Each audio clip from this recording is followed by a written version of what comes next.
Okay, this video is just a quick recap of how to factor. So the first step of factoring is always to check for GCFs, which is a greatest common factor amongst all of your terms.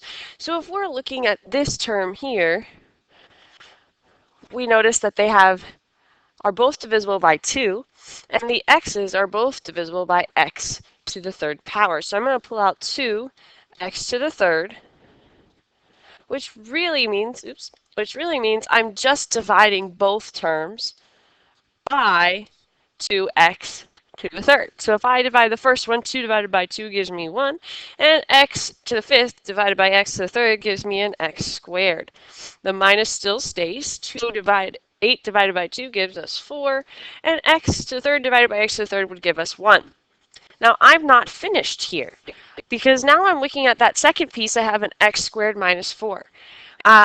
When you have two terms like this, you need to check for difference of squares, which there is, right? The first term here is a 1x squared, and the second one is a 4. They are both squared numbers. So I'm going to have a difference of squares. So x squared minus 4 becomes x minus 2, x plus 2. All right, this next one here, we have a leading coefficient of 1 plus x minus 6. So here all I have to say are, what are my factors of 6 that would add up to give me a positive 1? And because the far side is negative, I'm thinking about one term being positive and one term being negative. So I'm thinking 3 and 2, and because this x is positive, I'm going to have x plus 3, x minus 2, because negative 2 times 3 gives me a negative 6, and I'll have a positive 3x and a negative 2x to give me that one there in the middle. Now we're just asking you to factor here, not to solve, so that would be the end of that one. All right, here we've got 25x squared minus 49. So again, I'm seeing there's two terms. So I'm thinking, all right, is this a difference of squares? There is a difference in the middle. There's a subtraction, so that's good. And now the first term is 25x squared, so that does have a square root, as well as 49. So it does indeed become a difference of squares. It would become 5x minus 7, 5x plus 7. Again, if there was no minus there in the middle, it would not be a difference of squares. Okay, here we have 6x squared minus 11x plus 4. Now, most of us, I do believe, have learned some form of x factoring, so that's what I'm going to do up here on the board for you. So we're going to make a giant x here. And what goes in the top is going to be our a times rc, which gives us 24x squared. Down in the bottom is our middle term, so our b, so we have a negative 11x. We're looking for terms that multiply to give us 24 and add to give us 11. So I'm going to say, there's 2 and 24, which would not give me 11. There is 3 and 8, which do indeed give me 11. So I need to multiply to get a positive, add to get a negative. So it's going to be negative 3x and negative 8x, because if I add those, I get that 11x. So now I'm going to come back over here and I'm going to rewrite it.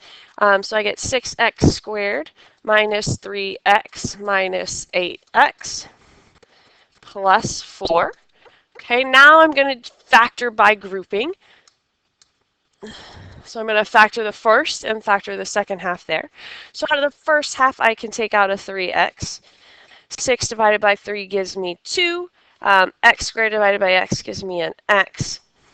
And 3x divided by 3x would just give me a 1. The negative stays. Okay, over here, I want my front term to be positive because I'm trying to get it was equal to my parentheses. So I'm going to do minus 4. I'm going to take out a negative 4 there. So negative 8 divided by negative 4 gives me a positive 2x. 4 divided by negative 4 gives me a minus 1.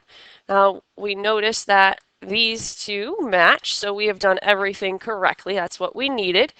So we're going to take our first part, the 3x, and combine it with the negative 4. So we get 3x minus 4 as one of our factors.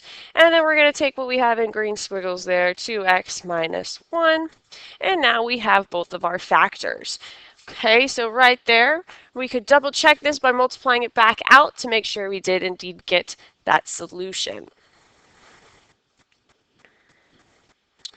Okay, next one here. I'm looking at, it should say 4x plus 25. So let's make that a 25 there.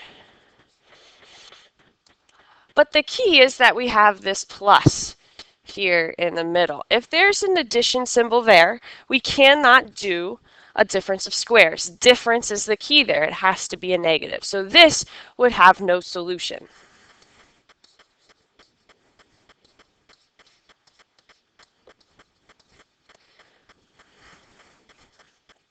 All right.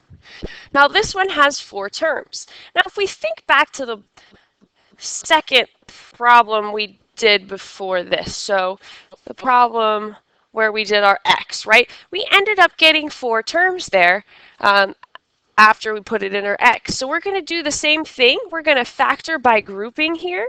So I'm going to cut it right there. And I'm going to factor by grouping. So out of the first group, I could take out an 8 and an r squared. So 8 divided by 8 gives me 1. R to the third power divided by r squared gives me just an r. 8 divided by 8, or 64 divided by 8 gives me 8. And the r squared divided by r squared gives me 1. Now I'm looking over here and I'm saying, well, that already says what I need in parentheses. So I'm really just pulling out a plus 1. R minus 8 stays in the parentheses. So I've got 8r squared plus 1 times r minus 8. And that would factor or multiply back out to give me the top. If you have any further questions, please let me know. If you learned how to factor in a different method, that is also okay. There are multiple ways to factor. As long as you understand the way that you factor, I'm cool with that. So if you have questions about the way you factor, also please ask me in class.